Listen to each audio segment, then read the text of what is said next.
Bonjour ou bonsoir, tout dépend à quelle heure vous écoutez ce podcast de l'ODJ Média.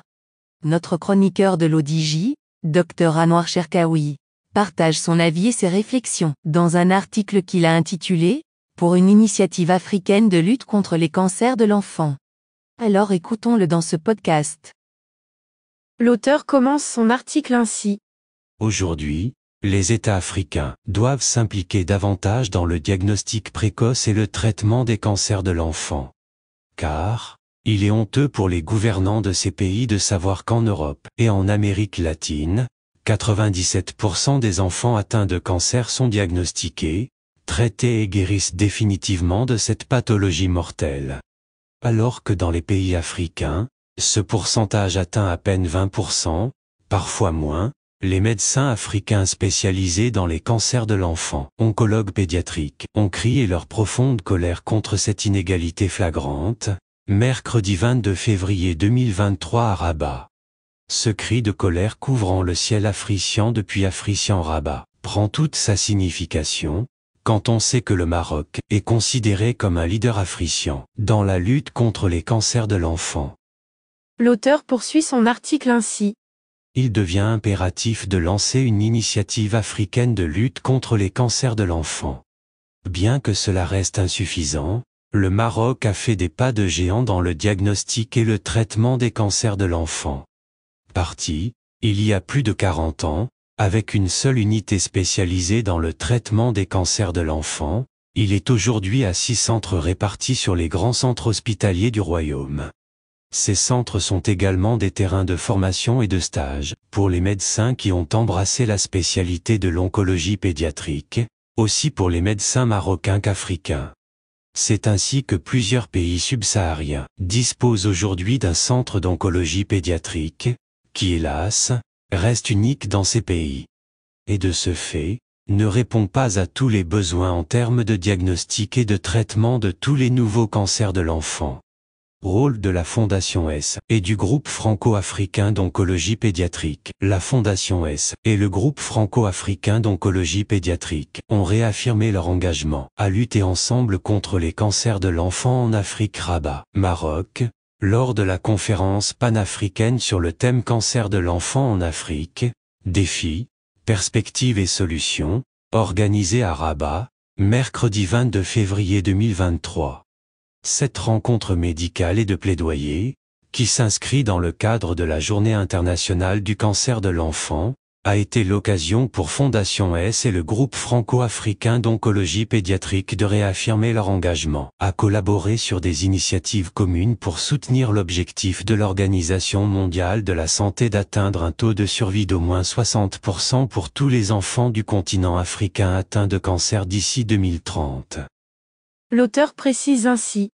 La collaboration entre Fondation S et le groupe franco-africain d'oncologie pédiatrique, renouvelée en 2022 pour les 3 prochaines années, consiste à soutenir les hôpitaux et le personnel médical des pays d'Afrique occidentale et francophone dans leur lutte contre les cancers de l'enfant, en leur proposant des formations dédiées sur l'oncologie pédiatrique, sur l'amélioration des capacités de diagnostic, l'accès au traitement ou encore les recommandations thérapeutiques pour les 5 cancers pédiatriques les plus fréquents en Afrique.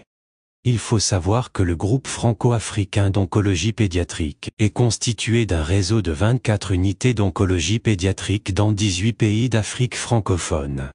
L'objectif est d'augmenter les capacités d'action des équipes pour qu'un maximum d'enfants atteints de cancer soient traités en Afrique francophone et à des coûts accessibles.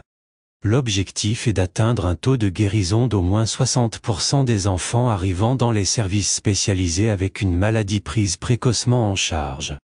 Dans les pays à revenus élevés, plus de 80% des enfants ayant reçu un diagnostic de cancer à temps guérissent. Dans les pays à revenus faibles et intermédiaires, ce taux chute sous les 20%. En Afrique subsaharienne francophone, au moins 30% des enfants qui arrivent dans les unités d'oncologie pédiatrique existantes sont à un stade de la maladie trop avancé pour recevoir un traitement à visée curative. Les raisons de cette différence, le manque de formation et d'information sur la curabilité des cancers de l'enfant, L'insuffisance des infrastructures et l'accès souvent difficile aux centres de soins parfois éloignés, mais surtout le retard au diagnostic. Certaines institutions ont pris le devant pour remédier à cette inégalité, notamment le laboratoire Sanofi, qui a lancé en 2005 le programme My Child Matters, pour soutenir les enfants atteints de cancer et leurs familles. L'auteur ajoute ainsi. Aujourd'hui hébergé au sein de Fondation S, My Child Matters vise à améliorer le diagnostic, l'accès aux soins du cancer, l'observance du traitement et à renforcer les systèmes de santé dans les pays à revenus faibles ou intermédiaires. Dr Isabelle Villadari, directrice du programme Cancer des enfants à Fondation S, a déclaré que depuis 2005, ce sont 140 000 enfants atteints de cancer qui ont été positivement impactés et plus de 41 000 professionnels de santé qui ont bénéficié de formations ciblées en oncologie pédiatrique, au travers 83 projets soutenus par My Child Matters. Par ailleurs, il faut indiquer qu'en septembre 2022, Fondation S a lancé un nouvel appel à projets. Et que 60 équipes projets ont répondu, dont 24 en provenance d'Afrique. Le comité d'experts de My Child Matters, chargé de la sélection finale des projets, rendra sa décision finale à la fin du mois de mars 2023. 22 février 2023, pour une initiative africaine contre les cancers de l'enfant. L'événement scientifique du 22 février 2023 a vu la participation d'experts du ministère de la Santé et de la Protection sociale du Royaume du Maroc, de l'Organisation mondiale de la santé Afrique, de la Société internationale d'oncologie pédiatrique Afrique, de professionnels de santé africains ainsi que des représentants du corps diplomatique et des médias. Dr Dima Amadou Isimoa, administratrice des projets de lutte contre le cancer pour l'Afrique de l'Ouest et du Centre au bureau régional de l'Organisation mondiale de la santé pour l'Afrique, a indiqué que l'Organisation mondiale de la santé collabore étroitement avec le groupe franco-africain d'oncologie pédiatrique et les unités de soins réparties dans 15 pays d'Afrique subsaharienne francophone. Cela constitue pour tous les acteurs engagés en faveur de la cancérologie pédiatrique un levier exceptionnel, qui contribuera à la mise en œuvre avec succès de l'initiative mondiale de lutte contre les cancers de l'enfant. 2 sessions ont été organisées durant cette conférence. Pourquoi le cancer en Afrique n'est plus une fatalité? Comment améliorer la prise en charge des enfants malades et le soutien aux familles? Bénin, Burkina Faso, Cameroun, Congo, Côte d'Ivoire, Guinée, Madagascar, Mali, Mauritanie, Niger, Gabon, République démocratique du Congo, République centrafricaine, Sénégal, Togo, ont pris part à cette conférence franco-africaine pour l'amélioration des soins offerts à l'enfant africain, atteint d'un des 5 cancers les plus fréquents à cette tranche d'âge. L'auteur continue son article ainsi. Depuis sa création en 2000, le groupe franco-africain d'oncologie pédiatrique a contribué à la création de 24 unités de soins spécialisées dans 18 pays africains francophones au sein des hôpitaux publics, a formé 100 pédiatres et 700 médecins et infirmiers incluant des formations diplômantes, à l'élaboration de recommandations thérapeutiques, à un meilleur accès aux médicaments, au renforcement des capacités médicales et l'amélioration de l'environnement des familles.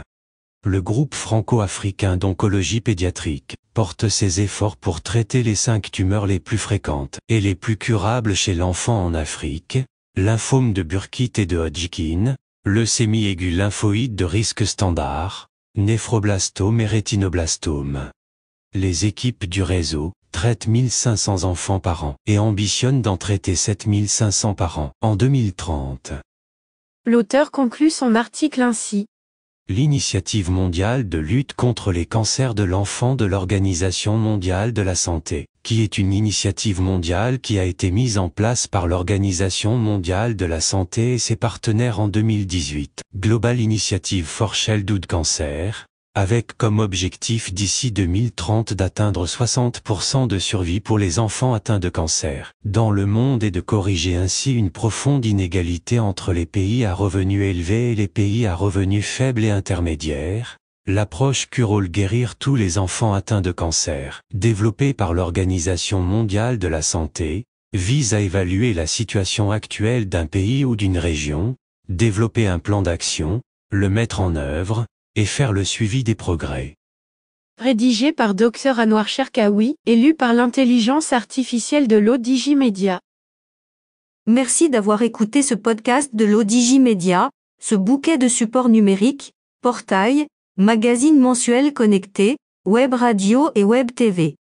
N'oubliez pas de télécharger notre application l'ODJ mobile sur Play Store et de vous abonner à notre chaîne YouTube l'ODJ TV. Vous pouvez, aussi, nous suivre sur nos réseaux sociaux, Instagram, Facebook, TikTok, LinkedIn et Twitter. Ou encore, vous inscrire sur notre newsletter quotidienne à partir du portail l'odj.ma. Alors, on se dit au prochain podcast de nos chroniqueurs invités. Et à très bientôt, si et seulement si vous le voulez bien.